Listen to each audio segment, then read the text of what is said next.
안녕하세요. 혹시 산업재해로 치료 다 받았다고 생각했는데 다시 통증이 찾아와서 힘드신가요? 오늘은 바로 그런 분들을 위한 재요양 제도에 대해 정말 알아야 할 핵심만 쏙쏙 뽑아서 시원하게 알려드리겠습니다. 정말 많은 분들이 겪는 답답한 상황일 거예요. 분명히 치료 잘 끝내고 이제 일상으로 돌아왔다 싶었는데 잊을만 하면 스물스물 올라오는 통증, 아니면 전혀 예상치 못한 부위에 나타나는 새로운 증상들. 정말 막막하셨죠? 하지만 여기서 주저앉기는 이릅니다. 바로 이럴 때를 위해서 산재보험에 아주 든든한 제도가 마련되어 있거든요.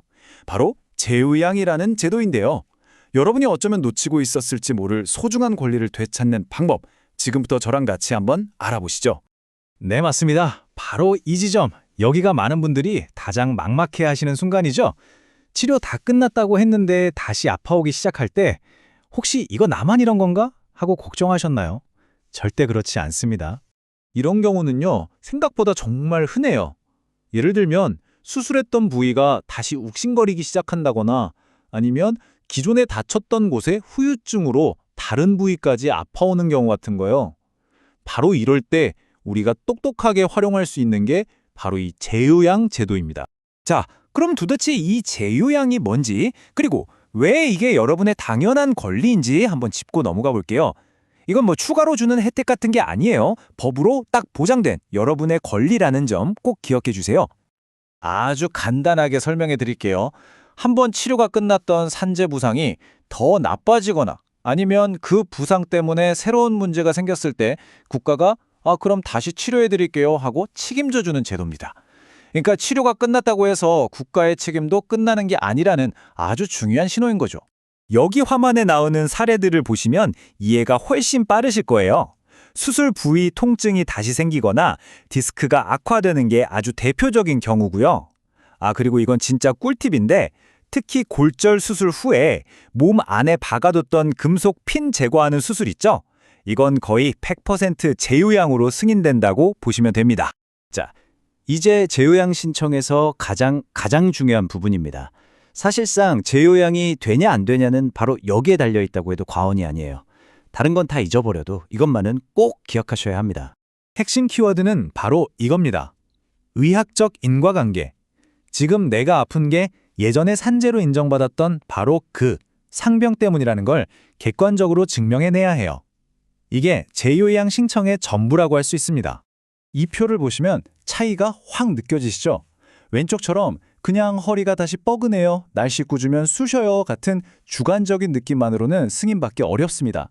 오른쪽처럼 수술 부위에 고름이 찼습니다 라거나 엑스레이나 피검사상 염증 수치가 이렇게나 올랐습니다 하는 객관적인 의학적 소견이 반드시 필요하다는 거죠.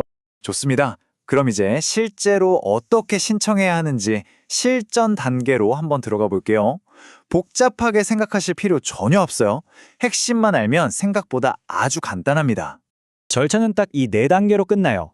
일단 병원에 가서 의사 선생님, 예전에 산재 다쳤던 곳이 더 나빠진 것 같습니다 하고 진단을 받고요. 재요양이 필요하다는 의사 소견서를 받아서 신청서랑 같이 근로복지공단에 내면 끝입니다. 서류만 잘 준비됐다면 보통 2주에서 4주 안에 결과가 나옵니다. 다른 건 혹시 깜빡하셔도 이거 하나만은 절대 잊으시면 안 돼요. 바로 재요양 의사 소견서입니다. 이건 선택이 아니라 필수 서류고요. 사실상 이 서류 한 장에 담긴 내용이 승인 여부를 결정한다고 보시면 돼요. 현재 상태가 과거 산재랑 어떻게 연결되는지, 얼마나 더 나빠졌는지가 구체적으로 적혀 있어야 합니다. 이런 걱정하시는 분들 분명히 계실 거예요. 저 이제 그 회사 그만뒀는데 괜찮을까요? 회사에서 눈치 주면 어떡하죠? 이런 걱정들 말이죠. 전혀 아무 걱정하실 필요 없습니다. 재요양 신청은요, 회사의 동의나 확인 도장 같은 게 일절 필요 없어요. 근로자 본인이 직접 근로복지공단에 서류를 제출하면 되는 거고요. 이건 누구도 막을 수 없는 온전한 여러분의 권리입니다. 자, 이제부터는 정말 중요한 주의사항입니다. 나도 모르는 사이에 재요양 승인을 스스로 발로 차버리는 그런 행동들이 있거든요. 반드시 피해야 할 함정들 제가 딱 짚어드릴게요. 절대 해서는 안 될 행동. 바로 요양기간 중에 다른 일을 해서 돈을 버는 겁니다.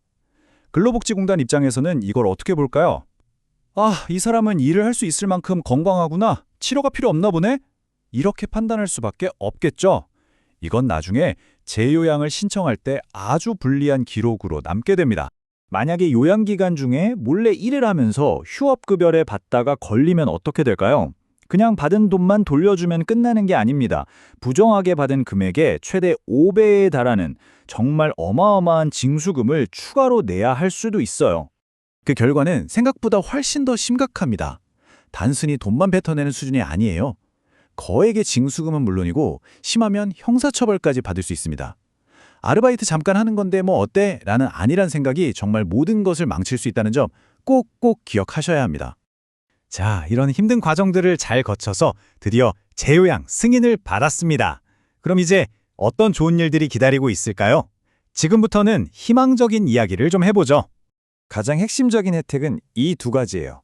첫째, 아픈 곳을 다시 제대로 치료받을 수 있게 됩니다. 그리고 둘째, 그 치료 때문에 일을 못하는 기간 동안에는 평균 임금의 70%에 해당하는 휴업급여가 다시 나옵니다. 그러니까 돈 걱정 없이 오롯이 치료에만 집중할 수 있는 환경이 다시 만들어지는 거죠. 그리고 또 하나 아주 중요한 가능성이 열립니다. 바로 장애 등급을 다시 평가받을 수 있다는 점이에요. 이 표를 한번 보세요. 재요양 치료를 다 받았는데도 상태가 예전보다 더 나빠졌다면 장애 등급을 더 높게 받아서 보상을 더 받을 수 있습니다. 물론 반대로 상태가 좋아지면 조정될 수도 있고요. 더 중요한 건 예전에는 장애 등급을 못 받았던 분들도 재요양 후의 상태에 따라 새롭게 등급을 받을 수도 있다는 사실입니다. 오늘 우리는 치료가 끝난 줄 알았던 산재가 다시 찾아왔을 때 다시 치료받을 수 있는 재요양이라는 권리에 대해 알아봤습니다. 가장 중요한 건 뭘까요? 이 모든 정보가 그냥 남의 이야기가 아니라 바로 여러분의 것이 될 수 있는 소중한 권리라는 사실을 아는 겁니다. 자, 이제 이 정보를 알게 된 여러분은 여러분의 권리를 어떻게 지켜나가시겠습니까?